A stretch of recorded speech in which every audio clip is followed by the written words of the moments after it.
সালাফি কনফারেন্সের সম্মানিত সভাপতি, উপস্থিত ওলামায়ে কেরাম, ফোদালাই আয়দাম, সামনে উপবিষ্ট দিনী ভাই সকল, পর্দার আড়ালের মা ও বোনেরা, স্নেহের কচি ও কাচারা, সংক্ষিপ্ত আলোচনা, সময় কম, 20 মিনিট সময়। এই সময়ের মধ্যে ইনশাআল্লাহ আমার এই সংক্ষিপ্ত বক্তব্য শেষ করব। আমা তৌফিকি ইল্লা বিল্লাহ। আমি ভূমিকা ছাড়াই সরাসরি আমার বিষয়বস্তু আলোচনা শুরু করছি। মানুষ মরণশীল, মরতেই হবে। এ ব্যাপারে সূরা আল ইমরানের 185 নম্বর আয়াত, সূরা আম্বিয়ার 35 নম্বর আয়াত আপনারা জানেন, কুল্লু নাফসিন যায়িকাতুল মউত। প্রত্যেক সৃষ্টিজীবকে মৃত্যুর স্বাদ গ্রহণ করতে হবে। এরপরে আল্লাহ তাআলা সূরা নিসার 78 নম্বর আয়াতে বলছেন, আইনামা তাকুনু ইদরিকুমুল মাউত ওয়ালাউ কুনতুম ফি বুরুজিম মুশাইয়াদা। তোমরা যেখানেই থাকো না কেন, মৃত্যু তোমাদেরকে পাকড়াও করবেই, মৃত্যু তোমাদেরকে ধরবেই, যদিও তোমরা সুদৃঢ় দুর্গের মধ্যে অবস্থান করো। এরপরে আল্লাহ তাআলা সূরা জুমার 8 নম্বর আয়াতে বলছেন, কুল ইন্নাল মাউতাল্লাযী তাফিররুনা মিনহু ফাইন্নাহু মুলাকীকুম। হে মুহাম্মদ সাল্লাল্লাহু আলাইহি ওয়াসাল্লাম, আপনি বলে দিন যে মওত থেকে, মৃত্যু থেকে তোমরা পলায়ন করতে চাচ্ছ, কিন্তু কখনো না, মৃত্যুর মুখোমুখি হতেই হবে। এরপরে আল্লাহ তাআলা সূরা মুনাফিকুনের 10 নম্বর আয়াতে আল্লাহ তাআলা বলছেন, ওয়ানফিকু মিম্মা রাযাকনাকুম মিন ক্বাবলি আন ইয়াতিয়া আহাদাকুমুল মাউত ইলা আখিরিল আয়াত। যে তোমাদের মৃত্যু আসার আগেই তোমরা কি করো? তোমাদের সম্পদ আল্লাহর পথে ব্যয় করো। এরপরে সূরা লোকমানের 34 নম্বর আয়াতে আল্লাহ তাআলা বলছেন, ওয়ামা তাদরি নাফসুন বিআইয়ি আরদিন তামুত। সূরা লোকমানের 34 সর্বশেষ আয়াত, যে কেউ জানে না কোন জায়গায় কোন স্থানে মৃত্যু হবে। তাহলে মৃত্যুর খবর অজানা। আল্লাহ রসুল সাল্লাল্লাহু আলাইহি ওয়াসাল্লাম, ইবনে মাজাহ বর্ণিত হাদিস, হাদিসটি সহিহ, ইদা আরাদাল্লাহু কবদা আবদিন বিআরদিন জাআলাল্লাহু ফিহা হাজা। যখন আল্লাহ তাআলা কোনো বান্দার যখন মৃত্যু চান, তখন তার একটি প্রয়োজন তৈরি করে দেয়। প্রয়োজন নেই, কিন্তু মৃত্যু নির্ধারিত একটি জায়গাতেই হবে। প্রয়োজন নাই বাড়ি থেকে বের হওয়ার, অথচ আল্লাহ তাআলা আপনার প্রয়োজন তৈরি করে দিল। রাস্তায় বের হলেন, অ্যাক্সিডেন্ট হয়ে মৃত্যু হয়ে গেল। তাহলে এই যে মৃত্যুর খবর অজানা, এটা কেউ জানে না। আব্দুল্লাহ ইবনে ওমর রাদিয়াল্লাহু তাআলা আনহু বলছেন যে আখাযা রাসূলুল্লাহি সাল্লাল্লাহু আলাইহি ওয়াসাল্লাম বিমানকিবি শব্দ এসেছে, অথবা বিবাদে জাসাদি। আল্লাহ রসুল আমার শরীরের কোনো একটি অংশ ধরলেন, কাঁধ অথবা হাত ধরলেন, ধরে বলছেন, ইয়া আব্দুল্লাহ কুন ফিদ দুনিয়া কাআন্নাকা গরীবুন আও আবিরু সাবিলিন উদ্দা নাফসাকা মিন আহলিল কুবুর। বুখারীর 64-16 নম্বর হাদিস। আব্দুল্লাহ রাদিয়াল্লাহু তাআলা আনহু বলছেন যে আল্লাহ রসুল সাল্লাল্লাহু আলাইহি ওয়াসাল্লাম আমার হাত বা কাঁধ ধরলেন, বলছেন, হে আব্দুল্লাহ, তুমি দুনিয়াতে এমনভাবে বসবাস করো তুমি যেন অপরিচিত লোক, অথবা আও আবিরু সাবিলিন, অথবা একজন পথযাত্রী। রাস্তায় দাঁড়িয়েছেন, সময় কতটুকু? হয়তো বাস ধরার জন্য। এই সময়টুকুর কথা বলছে যে তুমি একজন অপরিচিত লোক এই দুনিয়াতে, অথবা তুমি একজন পথযাত্রী। এরপর আল্লাহ রসুল সাল্লাল্লাহু আলাইহি ওয়াসাল্লাম বলছেন, উদ্দা নাফসাকা মিন আহলিল কুবুর, তুমি প্রতিনিয়ত নিজকে তুমি কবরবাসী মনে করিও। এই ব্যাপারে আমি আর আলোচনায় যাচ্ছি না। আমার গুরুত্বপূর্ণ যে বিষয়গুলো সেটি হচ্ছে যে 3-4টি বিষয় নিয়ে আমি এই সময়ের মধ্যে শেষ করব ইনশাআল্লাহ। কিছু মাসলা মাসাইলে আলোচনা করব। যেহেতু আমি একজন ফতোয়া বোর্ডের সদস্য, এই যেখানে আলোচনা করি না কেন আমি মাসলা মাসাইলে বেশি আলোচনা করতে পছন্দ করি। আপনারা জানেন যে বর্তমানে ইউটিউবের কিছু বক্তা, ইউটিউব বুঝেন, কিছু আছে ইলমি বক্তা আর কিছু আছে ইউটিউবের বক্তা। এলেম নাই, কিছু হাদিস কোরআন মুখস্থ করে জাঁকজমক পূর্ণ করে বক্তব্য দিছে এবং প্রধান বক্তা, এইভাবেই আমাদের দেশ চলতেছে। অথচ বড় বড় আলেম, যারা দার্সে আলেম, যারা বক্তৃতা আলেম, তারা অসহায়। তার কারণ যে মানুষ এখন যেটা চাচ্ছে সেটাই তারা ওইভাবেই বক্তা পাচ্ছে। বর্তমানে আপনারা হয়তো দেখেছেন যে এই কবরের আজাব সম্পর্কে জৈনক বক্তা আলোচনা করছেন যে কবরে কোনো শাস্তি হবে না, কবরে কোনো শাস্তি হবে না, এই দাবি সে করেছে। এবং এরা হচ্ছে মূলত আহলুল কোরআন, মানে কোরআনে যা আছে সেটাই তারা আমল করবে এবং হাদিসের তারা ধার ধারে না। এই ধরনের বক্তব্য আপনাদের সামনে তারা জোরালোভাবে উপস্থাপন করছে এবং চ্যালেঞ্জ দিচ্ছে। অথচ আমরা যাব কোথায়? ওমা আতাকুমুর রাসূলু ফাখুযুহু ওমা নাহাকুম আনহু ফান্তাহু। আল্লাহ রাসূল যেটা নিয়েছেন সেটা গ্রহণ করতে হবে, যেগুলো নিষেধ করেন সেগুলোতে বিরত থাকতে হবে। এখানে আয়েশা রাদিয়াল্লাহু তাআলা আনহার নিকটে একজন ইহুদি মহিলা আসলেন। দাখালাত আলাইহা, তিনি প্রবেশ করলেন। তারপরে কি করলেন? ফাজাকারাত আযাবাল কবরে, তারপরে কবর আজাব সম্পর্কে আলোচনা করলেন। তারপরে বললেন, আয়েশা রাদিয়াল্লাহু তাআলা আনহা বললেন যে আযাকিল্লাহু মিন আযাবিল কবরে, কবরের আজাব থেকে আল্লাহ তোমাকে রক্ষা করুন। এ কথা বললেন আয়েশা রাদিয়াল্লাহু তাআলা আনহা। তারপর রাসূলুল্লাহ সাল্লাল্লাহু আলাইহি ওয়াসাল্লাম আসলেন। ফাসালাত আয়েশা তো রাসূলুল্লাহ সাল্লাল্লাহু আলাইহি ওয়াসাল্লাম, আয়েশা রাদিয়াল্লাহু তাআলা আনহা রাসূলুল্লাহ সাল্লাল্লাহু জিজ্ঞেস করলেন যে কবরের আজাব কি সত্য? আল্লাহ রাসূল বলেন, নাম আযাবুল কবরে হাক্কুন, কবরের আজাব সত্য। তাহলে এখানে আল্লাহ রাসূল বলছেন যে কবরে শাস্তি হবে, আর ওই বক্তা বলছে কি কবরে শাস্তি হবে না। কার কথা নেবেন? রাসূলুল্লাহ সাল্লাল্লাহু আলাইহি ওয়াসাল্লাম। লম্বা হাদিস। এরপর আছে বুখারীর হাদিস নাম্বার হচ্ছে 1372 নম্বর হাদিস, তাহকিকে মিসকাতের হাদিস নাম্বার হচ্ছে 128 নম্বর হাদিস।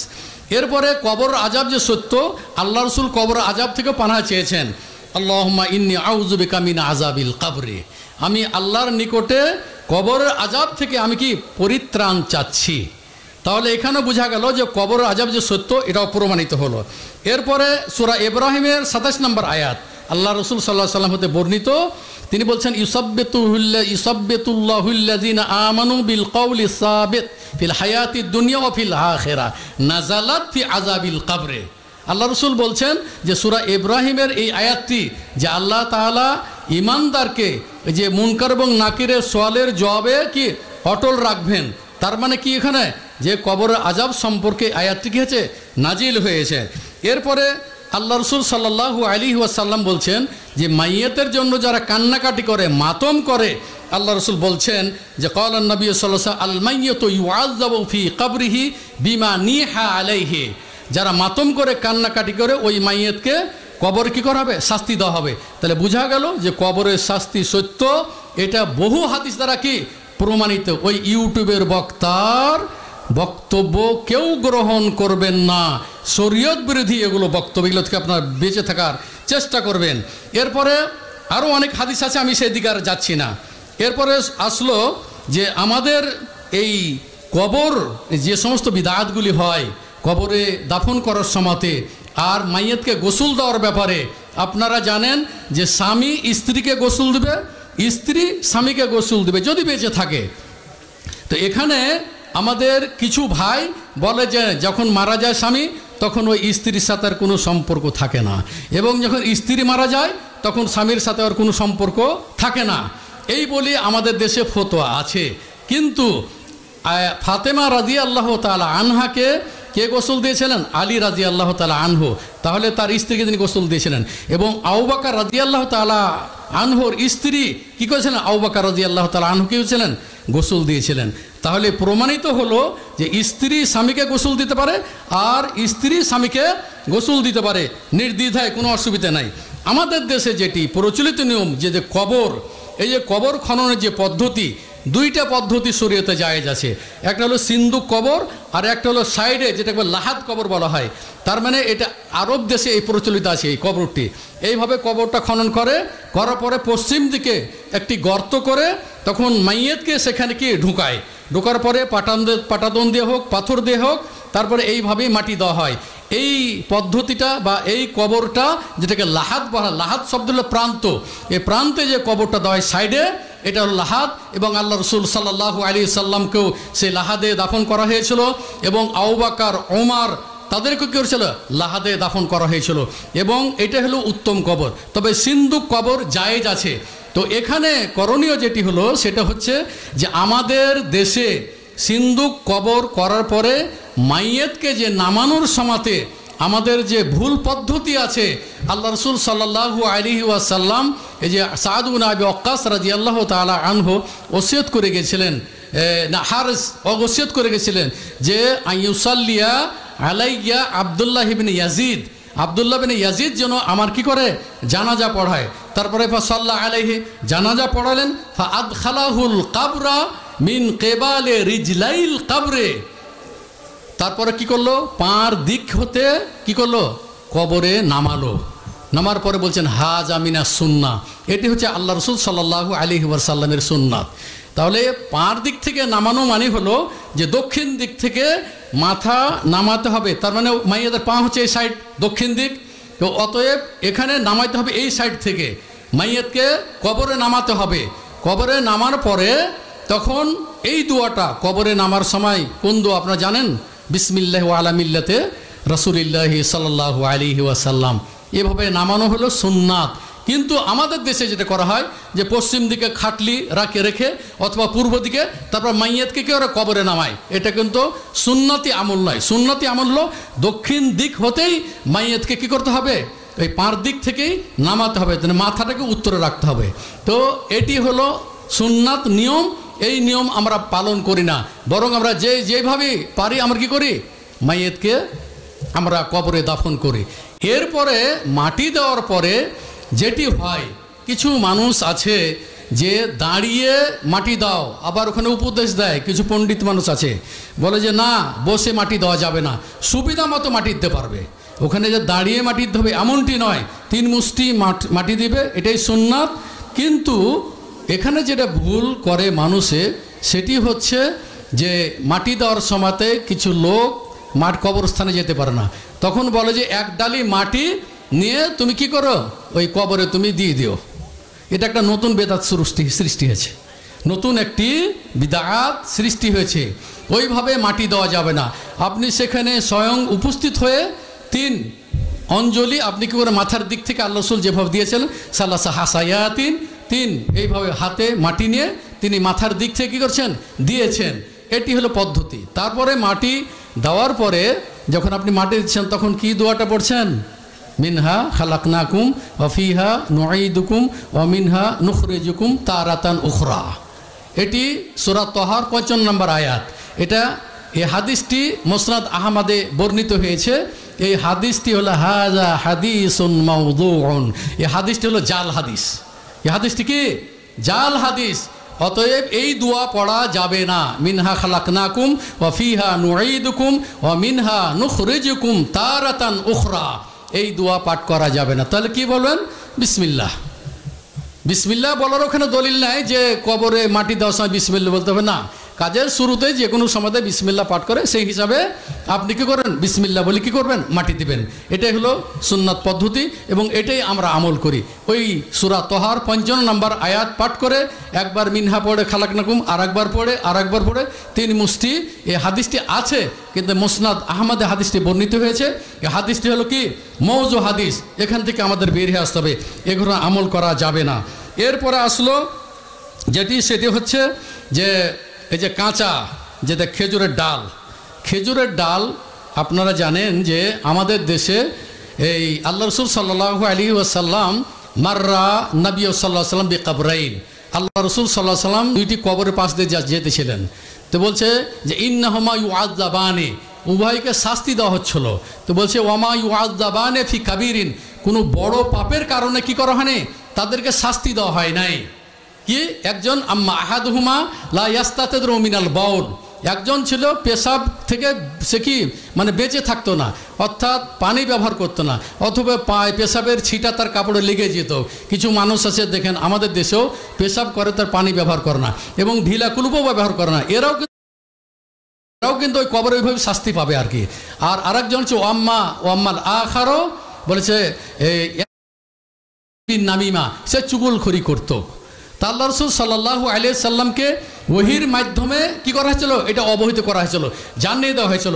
এই কারণে রাসূলুল্লাহ সাল্লাল্লাহু আলাইহি ওয়াসাল্লাম খেজুরের একটি ডাল নিয়ে এসে দুই খণ্ড করে ফাসাক্কা নিসফাইন, দুইটাকে দুই টুকরা করে একটিতে এক কবরে দিল, অপরটি আরেক কবরে দিল। তারপরে আল্লাহ রাসূল সাল্লাম বলছেন যে হাত্তা এই বাসা, যে শুকা পর্যন্ত আল্লাহু ইখাফাফু, হতে পারে যে আল্লাহ তাআলা তার কবরের আযাবটাকে হালকা করে দিবেন। এটা হলো বুখারী হাদিস 218 নম্বর হাদিস। তো এটা ওলামারা যেটা লিখছেন সেটা হচ্ছে যে এটা হাজা খাসুন লিন্নবী সাল্লাল্লাহু আলাইহি ওয়াসাল্লাম, এটা হলো আল্লাহ রাসূলের জন্য খাস, এটা আমার আপনার জন্য নয় যে আল্লাহ রাসূল করেছেন তাই আপনি করছেন, এটা কিন্তু নয়। এখানে এটা কিন্তু অনুকরণ নয়, এটা খাস আল্লাহ রাসূল সাল্লাল্লাহু আলাইহি ওয়াসাল্লামকে জানিয়ে দেওয়া হয়েছিল, আপনি কি জানেন যে এই কবরের শাস্তি দেওয়া হচ্ছে। অতএব এখানে খেজুরের ডাল দেওয়া যে আমরা যেটা দিচ্ছি সেটা কিন্তু সুন্নাত নয়, এখান থেকে বের হয়ে আসতে হবে আমাদের। এটি আল্লাহ রাসূল সাল্লাল্লাহু আলাইহি ওয়াসাল্লামের জন্য খাস ছিল। শেখ বিন বাজ রাহিমাহুল্লাহ তাআলাও এই ব্যাপারে ফতোয়া প্রদান করেছেন। শেখ নাসিরউদ্দিন আলবানী রাহিমাহুল্লাহ তাআলাও কী করেছেন, এইভাবে ফতোয়া দিয়েছেন। দীর্ঘ আলোচনা ছিল, যেহেতু সময় শেষ, 20 মিনিট এর মধ্যেই শেষ হয়ে গেছে। তো যাই হোক, আমি যেটা বলতে চাচ্ছি সেটা হলো যে আমাদের দেশে যে সমস্ত কুসংস্কারগুলো আছে সেগুলো কী করতে হবে, এগুলো থেকে বেরিয়ে আসতে হবে। তারপরে গোলাপ জল ছিটানো, এটি একটি বিদআতি পদ্ধতি। আপনি কবরস্থানে গিয়ে করলেন কি, গোলাপ জল ঠিক ছিটালেন, যারা মাটি দিতে এসছে তাদেরকে কী করলেন, আপনি ওই গোলাপ জল ছিটিয়ে দিলেন। তারপরে আমাদের দেশে আরেকটা নিয়ম আছে যে জুতা পায়ে দিয়ে কবরস্থানে যাওয়া যাবে না, বা জুতা পায়ে দিয়ে কবরের কাছে যাওয়া যাবে না, এটি নিষেধ আছে একটা হাদিসে। কিন্তু আপনারা জানেন যখন মাইয়েতকে কবরে রাখা হয় তখন বলছে, যখন মাটি দিয়ে যখন ফাল্লা তাওয়াল্লা আসহাবুহু, যখন সাহাবেরা বা সাথীরা কবরবাসীকে যারা দাফন করলো তারা যখন ওখান থেকে ফিরে গেল, তো ইন্নাহু লা ইয়াসমাউ কারআনি আলিহিম, তখন ওই মাইয়েত তাদের জুতার আওয়াজ শুনতে পেল। তো এখান থেকে বোঝা গেল যে জুতা পায়ে দিয়ে কী করেছিল, সাহাবীরা দাফন কাফন করতে গিয়েছিলেন। যে হাদিসে নিষেধ এসেছে সেটি হলো অহংকারী জুতা। সেই অহংকারী জুতা সেই যুগে ছিল, সেগুলো ওই পশম দিয়ে তৈরি করা হতো। অহংকারী বশত হয়ে কেউ কবরস্থানে ওই ধরনের জুতা পরিধান করে যাবে না, যার কারণ সেটা একটা হলো বিনয়ী জায়গা। অতএব সাধারণ জুতা পরে সেখানে যাওয়া যাবে, তবে কবরকে পদদলিত করা যাবে না, কবরের উপরে বসাও যাবে না, এবং কবরের দিকে মুখ করেও সালাতও আদায় করা যাবে না। এখন দেখা গেল যে আপনার এখানে প্রাচীর আছে, বাইরে কবর আছে, এখন এইখানে কি সালাত পড়া নিষেধ না? যদি প্রাচীর থাকে তাহলে আপনি সেখানে সালাত আদায় করতে পারবেন, সেদিকে মুখ করে সালাত আদায় করতে পারবেন। অনেকেই যা মনে করেন যে কবরের দিকে মুখ করে সালাত আদায় করা যায়, যাবে না, ঠিক আছে, কিন্তু দেখা যায় 10 কিলোমিটার বা 5 কিলোমিটার 2 কিলোমিটার কবর আছে, তাহলে ওখানে কি সালাত আদায় করা যাবে না। এই হাদিস দ্বারা বোঝা হয়েছে লা তুসাল্লু ইলাইহা, তার দিকে কি করে মুখ করে কি করে সালাত আদায় করিও না।